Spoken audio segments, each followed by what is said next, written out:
दोस्तों, आज हम बात करेंगे कंसिस्टेंसी और कंसंट्रेशन के बारे में। मतलब मैं आपको बताऊंगा कि आपको कैसे कंसिस्टेंट रहना है एसएससी या ऐसे किसी भी कॉम्पिटिटिव एग्जाम की तैयारी करने के लिए और उसको क्रैक करने के लिए। इन सब एग्जाम्स को क्रैक करने के लिए कंसिस्टेंसी और कंसंट्रेशन दोनों ही बहुत इंपॉर्टेंट रोल प्ले करते हैं। तो आज की इस वीडियो में हम लोग बात करेंगे एक तो कंसिस्टेंसी के रामबाण के बारे में कि हमें कैसे कंसिस्टेंट रहना है, एक हमें मॉक टेस्ट क्या कैसे लगाने चाहिए, कितने फ्रीक्वेंटली लगाने चाहिए, और एक कि जो लोग एसएससी सीजीएल की तैयारी कर रहे हैं उसके साथ साथ उन लोगों को और कौन से एग्जाम्स देने चाहिए। देखो, जो लोग एसएससी सीजीएल की तैयारी कर रहे हैं ना, उसके साथ साथ उनको वो सारे एग्जाम्स देने चाहिए जिनका पैटर्न सिमिलर सा है, जैसे कि रेलवेज के एग्जाम्स हैं, आरआरबी है, सीपीओ है, एक इंटेलिजेंस ब्यूरो का एग्जाम होता है एसीआईओ का। मतलब जो भी इस टाइप के एग्जाम्स है, बैंकिंग एग्जाम्स हो गए, जो भी इस टाइप के एग्जाम्स है जिनका पैटर्न सिमिलर सा रहता है, वो सारे एग्जाम्स आपको देने चाहिए। इससे बहुत सारे बेनिफिट्स होते हैं आपके। तो कोशिश करो कि दो फोकस आप चाहे वहीं एक ही जगह रखो, अपना गोल एक ही बनाओ, लेकिन एग्जाम सारे दो एग्जाम देने में क्या दिक्कत है आपको। और इन सब एग्जाम्स की तैयारी के लिए ना मॉक टेस्ट बहुत इंपॉर्टेंट रोल प्ले करते हैं। और जब अगर आपको इतने सारे अलग अलग कॉम्पिटिटिव एग्जाम्स देने हो तो इन सब के लिए एक ऐसा मॉक टेस्ट बहुत ज़रूरी है जिसमें आपको ये सारे कॉम्पिटिटिव एग्जाम्स की टेस्ट सीरीज मिल जाए और वो भी बहुत सस्ते में और बहुत लंबे समय तक मिल जाए। आप सब लोगों के लिए मैंने एक ऐसी ही बहुत अच्छी टेस्ट सीरीज ढूंढी है, उसका नाम है एच रैंकर। एच रैंकर का जो लाइफ टाइम पास है ना, वो आपको सिर्फ ₹163 का पड़ेगा। लाइफ टाइम पास मतलब जब तक आपका सिलेक्शन नहीं होता ना, तब तक आप इनके मॉक टेस्ट लगा सकते हो। जैसे कुछ लोगों को मैं देखता हूँ जो 12th के बाद ही ग्रेजुएशन में जाते ही तैयारी स्टार्ट कर देते हैं, तो उनको मॉक टेस्ट ये होते हैं लंबे समय तक और ज़्यादा से ज़्यादा कॉम्पिटिटिव एग्जाम्स के। तो उनके लिए ये सही रहेगा, क्योंकि ये जब तक आपका सिलेक्शन नहीं होगा तब तक आप लगा सकते हो। वैसे तो एच रैंकर का जो लाइफ टाइम पास है, यानी कि आपके सिलेक्शन तक का पास है, वो 199 का है और जो ईयरली पास है 149 का है। लेकिन मैं आप लोगों के लिए एक स्पेशल डिस्काउंट लेके आया हूँ। अगर आप मेरा कूपन कोड MG20 लगाओगे ना, तो आपको ये पास सिर्फ ₹163 का पड़ेगा। और यार ये तो बहुत नॉमिनल चार्ज है, इतना तो आप अफोर्ड कर ही सकते हो। इसमें देखो, जब तक सिलेक्शन नहीं होगा तब तक एग्जाम दे पाओगे आप। एच रैंकर के सारे लिंक्स आपको हमारे डिस्क्रिप्शन में मिल जाएंगे। कंसिस्टेंट रहने के लिए सबसे ज़रूरी होता है कि आपके अंदर एक पैशन होना चाहिए उस एग्ज़ाम को क्रैक करने के लिए, उस एग्ज़ाम को क्लियर करने के लिए। सिर्फ एग्ज़ाम ही नहीं, लाइफ में आपको कभी भी कुछ भी करना है ना, तो जब तक आप पैशनेट नहीं होना उस काम के लिए, तो आप कंसिस्टेंट रह ही नहीं सकते। तो जो भी लोग किसी के प्रेशर में आकर, घर वालों के ज़बरदस्ती करने से या किसी के भी कहने से पढ़ रहे हैं ना, जिनका खुद का मन नहीं है पढ़ने का, वो लोग टाइम वेस्ट मत करो और वो लोग इस वीडियो को यहीं छोड़ दो। सिर्फ वही लोग इस वीडियो को आगे देखो जो लोग पैशनेटली तैयारी कर रहे हैं और जो लोग एक्चुअल में प्रिपेयर करके इस एग्जाम को क्रैक करना चाहते हैं। उन लोगों के लिए वीडियो बहुत काम आने वाली है। आप लोग इस वीडियो को एंड तक देखना, कहीं भी स्किप मत करना। मैं आपको बहुत अच्छी अच्छी चीज़ें बताऊंगा जिनसे आपकी कंसंट्रेशन बहुत इंप्रूव हो जाएगी और आप लोग कंसिस्टेंट हो जाओगे और आपके बहुत काम आएगी ये सब। देखो, सबसे पहले तो आपका एक क्लियर गोल और एक क्लियर विजन होनी चाहिए। आपको अपनी प्रायोरिटीज़ पता होनी चाहिए कि क्या मेरी प्रायोरिटी है, क्या मुझे करना है, क्या मेरा गोल है। आप लोग कहीं ना कहीं बैठकर पढ़ते होगे ना किसी स्टडी टेबल पर बैठ के पढ़ते होगे ना, तो कोशिश करो उसके सामने वाली दीवार पर कोई पिक्चर या कोई कोट कुछ ऐसा लगा लो, अपने गोल के बारे में, अपनी विजन के बारे में ऐसा कुछ लगा लो, ताकि जब भी आप थोड़ा सा आपका मूड मतलब इधर उधर हो, आप भटकने लगो वहाँ से, तो उसको देखो और उसको देखकर आपको क्लैरिटी मिले और आपका दोबारा से मूड करे पढ़ने का। और जब भी भटकने लगो ना, तो वो दिन याद कर लेना जिस दिन आपने तैयारी करनी स्टार्ट करी थी। क्या आपका गोल था, याद करना कि यार मैंने तैयारी स्टार्ट क्यों करी थी, मुझे क्या करना था। फिर देखना आप बिल्कुल एक जगह फोकस हो जाओगे और आपको लगेगा कि हाँ यार, ये मेरा गोल था, मैंने इसलिए तैयारी स्टार्ट करी थी, तो हाँ मुझे अचीव करना ही करना है। देखो, कई बार क्या होता है, जैसे कुछ लोगों को लगता है कि फ़ोन डिस्ट्रैक्शन है, तो वो लोग क्या करते हैं, फ़ोन को दूसरे रूम में रख के दूसरे रूम में पढ़ने चले गए। लेकिन देखो, जो डिस्ट्रैक्शन है ना, वो एक्चुअल में फ़ोन नहीं है, वो आपका माइंड है। आपको अपने माइंड को काबू करना आना चाहिए। आपने फ़ोन को तो रख दिया दूसरे रूम में, लेकिन क्या होगा कि आपका दिमाग भी कहीं और चल रहा है। कई बार क्या होता है, इंसान बैठा तो है रूम में और रूम में बैठ के पढ़ाई कर रहा है, लेकिन उसका दिमाग घूम रहा है न्यूयॉर्क में। तो हमें इन सारी चीज़ों से बचना है। मेरे साथ ये बहुत होता था, मेरे को कंसंट्रेशन में बड़ी दिक्कत आती थी। तो मैं क्या करता था, मैंने अपने टेबल के सामने बहुत बड़ा बड़ा एक कागज़ पर कंसंट्रेट लिखा हुआ था। तो जब भी मेरा माइंड कहीं इधर उधर भटकने लगता था ना, मेरे को सीधा वो कंसंट्रेट दिख जाता था और एक जगह फोकस हो जाता था मैं। तो आप भी कुछ इस टाइप का कर सकते हो। अपने स्टडी टेबल के सामने कुछ भी ऐसा लगा लो जिससे आपको मोटिवेशन मिले, और जब आपका ध्यान इधर उधर भटकने लगे तो आप वहाँ देख के फोकस हो जाओ, कंसंट्रेट हो जाओ। एक विजन और कंसिस्टेंसी होने की वजह से जब एक इंसान पहाड़ तोड़ सकता है, तो क्या हम लोग एक एग्जाम को क्रैक नहीं कर सकते क्या यार। बिल्कुल कर सकते हैं हम एग्जाम को क्रैक। इसके साथ साथ टाइम टेबल भी एक बहुत इंपॉर्टेंट रोल प्ले करता है। कुछ लोग क्या करते हैं, टॉपर्स का टाइम टेबल देख लेते हैं और उसको कॉपी करने लग जाते हैं। ये गलती मत करना, ये बहुत गलत होता है। देखो, सबकी डेली रूटीन्स, सबकी हैबिट, सब कुछ अलग होता है। तो आप अगर किसी और का टाइम टेबल फॉलो करोगे ना, तो आप उसको ज़्यादा लंबे समय तक नहीं चला पाओगे। कुछ दिन तो 2 4 5 दिन तो आप पढ़ लोगे, लेकिन उसके बाद आपको बड़ी दिक्कत आएगी और लंबे समय तक फॉलो नहीं कर पाओगे। तो आप अपनी डेली रूटीन, अपनी हैबिट के हिसाब से अपना टाइम टेबल सेट करो, ताकि उसको ज़्यादा लंबे से लंबे समय तक फॉलो कर पाओ और एफिशिएंट रहो। क्योंकि टाइम टेबल को तो हमें लंबे समय तक फॉलो करना ही पड़ेगा ना, हर हाल में। अपने टाइम टेबल को थोड़ा फ्लेक्सिबल रखो और कोशिश करो कि जिस समय आप ज़्यादा एनर्जेटिक फील करते हो और ज़्यादा अच्छा फील करते हो ना, उस समय पढ़ाई करो। जैसे कुछ लोग होते हैं जिनकी सुबह जल्दी उठने की आदत होती है, तो वो ऐसा टाइम टेबल बना लो कि भाई सुबह पढ़ लेंगे हम। कुछ होते हैं जो सुबह लेट उठते हैं, रात को लेट सोते हैं, तो वो दोपहर को, शाम को, रात को, मतलब लेट नाइट का अपना टाइम टेबल बना लो। मतलब अपने हिसाब से सेट करो, किसी और को मत देखो, ताकि ज़्यादा आउटपुट निकल पाए, ज़्यादा एफिशिएंसी निकल पाए। अगर आप लोग मेरे टाइम टेबल के बारे में जानना चाहते हो कि मैंने क्या टाइम टेबल फॉलो किया, मैं क्या क्या करता था, तो आप कमेंट कर देना। अगर आप लोग चाहोगे तो मैं उसके लिए भी एक सेपरेट डिटेल वीडियो बना दूंगा और सारा बता दूंगा कि मैं क्या क्या करता था, कैसे टाइम टेबल फॉलो करता था।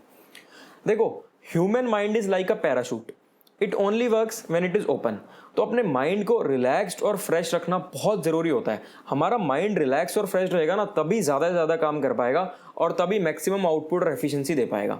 इसके लिए हमें क्या करना चाहिए, मैं क्या करता था और जो आप लोगों को भी करना चाहिए, आपको डेली ना दिन का आधा या 1 घंटा स्पेयर करना चाहिए किसी स्पोर्ट्स के लिए या किसी फिजिकल एक्टिविटी के लिए, जो कोई ऐसी आपकी हॉबी हो, कोई भी ऐसी रिक्रिएशनल एक्टिविटी। उससे क्या होगा, आप बिल्कुल रिलैक्स फील करोगे, आपकी बॉडी रिलैक्स हो जाएगी और आपका माइंड एकदम फ्रेश हो जाएगा। फिर जब आप उसके बाद पढ़ने बैठोगे ना, तो आपकी आउटपुट देखना बहुत अच्छी निकलेगी। ट्राई करके देखना है तरीका। बीच में कई बार ऐसे दिन भी आएंगे जब आप फिजिकली या मेंटली एग्जॉस्टेड होगे और आपका बिल्कुल मन नहीं करेगा पढ़ाई करने का। जैसे मान लो आप बाहर कहीं फंक्शन पे गए, किसी मैरिज पे गए, पार्टी पे गए, वहाँ से घर आए और बहुत थके हो, आपका बिल्कुल मन नहीं है पढ़ने का और सारा दिन आप नहीं पढ़े, तो कोई दिक्कत नहीं है। चलो, आपको मन नहीं है पढ़ने का, कोई प्रॉब्लम नहीं है। लेकिन उस दिन आप एक काम कर लेना, मैं आपके सिर्फ 5 मिनट मांग रहा हूँ, ज़्यादा नहीं मांग रहा, 5 मिनट तो दे ही सकते हो ना। आप बुक उठा के सिर्फ 5 मिनट के लिए पढ़ लेना। इससे क्या होगा, एक तो आपकी जो डेली पढ़ने की रूटीन है ना, वो नहीं टूटेगी। और उसके साथ साथ कई बार ना पढ़ाई में इतना इंटरेस्ट आ जाता है, बंदे का मूड ऐसा हो जाता है कि मतलब पढ़ रहा है तो और ज़्यादा लंबे समय तक पढ़ने का मन करता है, तो वो 5 मिनट से ज़्यादा लंबे समय भी बन जाता है कई बार। तैयारी करते हुए ना आपके अच्छे दिन भी आएंगे और बुरे दिन भी आएंगे। देखो, कई बार क्या होगा, मान लो आपने कोई मॉक टेस्ट दिया और उसमें आपके बहुत खराब मार्क्स आ गए, तो आप बहुत लो फील करोगे, अपने आप को एक फेलियर जैसा फील करोगे। उस दिन डरना मत, घबराना मत। आप हर चीज़ की ना पॉजिटिव साइड्स को देखा करो। आप ये सोचो कि यार चलो कोई बात नहीं, खराब मार्क्स आए तो क्या हुआ, इसी से कुछ हमें सीखने को ही मिलेगा, कुछ ऐसे मुश्किल क्वेश्चंस हमें सीखने को मिलेंगे। पॉजिटिव साइड को देखो, डरो मत, घबराओ मत। ये अच्छे दिन, ये बुरे दिन, ये सब तो हमारी तैयारी का ना, ये मतलब पार्ट एंड पार्सल है हमारी तैयारी का, ये चलता रहता है ये सब तैयारी में। तो आपको घबराना नहीं है। अच्छे दिन में तो आप बने रहोगे, अच्छे दिनों में तो आप पढ़ते रहोगे। उसके साथ साथ सबसे ज़रूरी है कि जो बुरे दिन, जो खराब दिन आए ना, इसमें भी बने रहना, अपनी तैयारी में डटे रहना, बिल्कुल भी डरना मत। और डटे रहना और सोचना कि इस गोल को अचीव करना ही करना है। जो लोग ऐसे बुरे दिनों में भी डटे रहना अपनी तैयारी के लिए, समझ लेना कि वो मतलब एक बहुत पास पहुंच गए हैं वो अपने गोल को अचीव करने के, क्योंकि वो इतने कंसिस्टेंट हो चुके हैं कि ऐसे समय पे भी वो डर नहीं रहे और वो पढ़ते ही जा रहे हैं।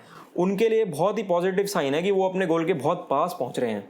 तैयारी करते हुए ना आपको बहुत सारे नेगेटिव लोग मिलेंगे जो आपको डिस्करेज करेंगे, डीमोटिवेट करेंगे, नेगेटिव चीज़ें आपको बोलेंगे। आपको उन लोगों से बिल्कुल दूर रहना है, बिल्कुल ध्यान नहीं देना उनकी बातों पे। उनकी बातों को इस कान से सुनना और इस कान से निकाल देना। एजुकेशन जो है ना, ये बहुत इंपॉर्टेंट होती है, लेकिन हम लोग ना एजुकेशन को गलत डायरेक्शन में ले जाते हैं। हम लोग सोचते हैं कि एजुकेशन सिर्फ नौकरी पाने के लिए या एग्ज़ाम को क्रैक करने के लिए ज़रूरी है। ऐसा मत सोचना। देखो, एजुकेशन अगर आपके पास है ना, तो ये आपकी ज़िंदगी में हमेशा काम आने वाली है। ये सबके लिए ज़रूरी है, चाहे कोई बड़ा हो, कोई बच्चा हो, कोई बुजुर्ग हो, सबके काम आने वाली चीज़ है। सबकी पर्सनैलिटी डेवलपमेंट करती है ये ऐसा नहीं है कि सिर्फ जॉब पाने के लिए है। जिन लोगों को जॉब चाहिए उनको तो एजुकेशन चाहिए ही चाहिए ताकि उनकी नौकरी लग जाए। लेकिन जो लोग बिजनेस करते हैं, क्या उन्हें एजुकेशन नहीं चाहिए? उनके लिए भी एजुकेशन बहुत ज़रूरी है। देखो, 2 लोग हैं, वो दोनों लोग मान लो सेम बिजनेस कर रहे हैं, एक का बिजनेस बहुत अच्छा चल रहा है, एक का बिल्कुल नहीं चल रहा। क्या कारण है, क्या फ़र्क है? ये सारा फ़र्क ही एजुकेशन और समझ का है। एक इंसान तो समझदारी से, एजुकेशन से अपने काम को कर रहा है, अपने बिजनेस को चला रहा है, और दूसरा इंसान ऐसे ही चला रहा है, तो फ़र्क तो रहेगा ही ना। तो मतलब ये हर जगह हमें फ़ायदा देगी एजुकेशन जो होगी। और आजकल तो आप देख ही रहे हो कितने ठगी के केसेस आ रहे हैं, साइबर क्राइम हो रहे हैं। ऐसी ठगी वगैरह से बचने के लिए भी एजुकेशन बहुत ज़रूरी है। और ये बात बताते हुए मुझे एक बहुत अच्छा और बहुत इंटरेस्टिंग किस्सा याद आ गया। अभी 2-3 दिन पहले की बात है। मैं बाहर अपने आंगन में खड़ा था, तो सामने एक आंटी हैं, वो आंटी रेडी वाले से, सब्जी वाले से सब्जी ले रही थी। तो आंटी ने उससे पूछा कि यार ये सब्जी वाले भैया, मतलब ये टमाटर क्या रेट दिया आपने? तो उसने कहा बहन जी ये 40 रुपये किलो हैं। तो आंटी ने कहा यार ये तो बड़े महंगे हैं, ठीक ठीक लगा ले। अब देखो क्या हुआ समझदारी, सब्जी वाले ने कहा ठीक है बहन जी आप ना 30 रुपये के 3 पाव ले लो, 30 रुपये के 3 पाव ले लो, मतलब 30 रुपये के 750 ग्राम ले लो। आंटी बिल्कुल खुश, आंटी ने ले लिए।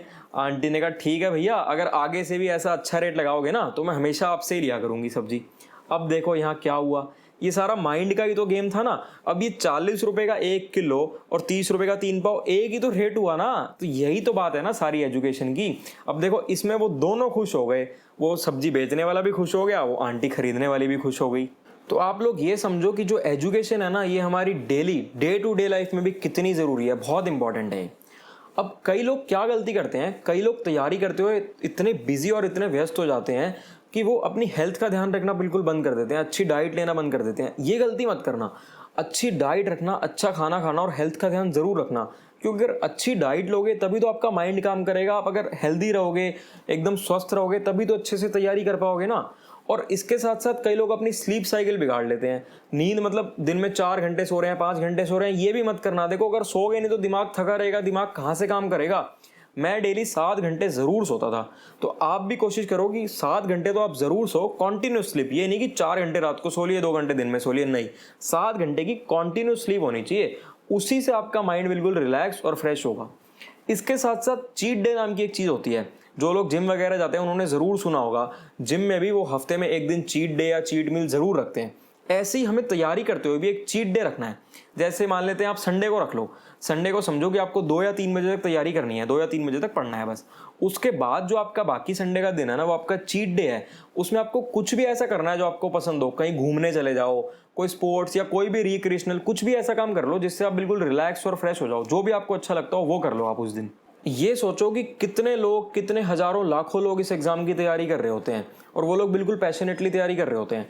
तो अगर आप लोग किसी को दिखाने के लिए, दिखावा करने के लिए, किसी के प्रेशर में आके तैयारी कर रहे हो ना, तो अपना टाइम वेस्ट कर रहे हो। आप बिल्कुल छोड़ दो फिर आप तैयारी।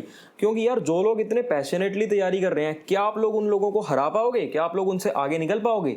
ये कॉम्पिटिशन है, यहाँ सारा खेल ही तो हराने का है, आपको उससे आगे ही तो निकलना है ना। तो आप आगे तभी तो निकल पाओगे जब आप उससे कुछ एक्स्ट्रा एफर्ट डाल रहे हो, उससे कुछ ज़्यादा अच्छा पढ़ रहे हो। तो अगर आप किसी के प्रेशर में आके पढ़ रहे हो तो आप कभी भी उनको नहीं हरा पाओगे। पढ़ने के लिए आपके अंदर एक जुनून होना चाहिए, एक जज्बा होना चाहिए। तो अपने अंदर एक जुनून और एक जज्बा लाओ जिससे आप पढ़ पाओ। ये कहावत तो आप सब लोगों ने सुनी होगी कि practice makes a man perfect. बहुत पुरानी कहावत है, लेकिन आज के समय में इतना कंपटीशन बढ़ गया, इतना कुछ हो गया कि मैं कहता हूँ कि ये कहावत गलत है।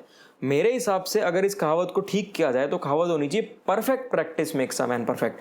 मतलब प्रैक्टिस तो आपको करनी ही करनी है, लेकिन प्रैक्टिस को भी बिल्कुल परफेक्ट वे में करना है, एकदम बढ़िया परफेक्ट होने के लिए।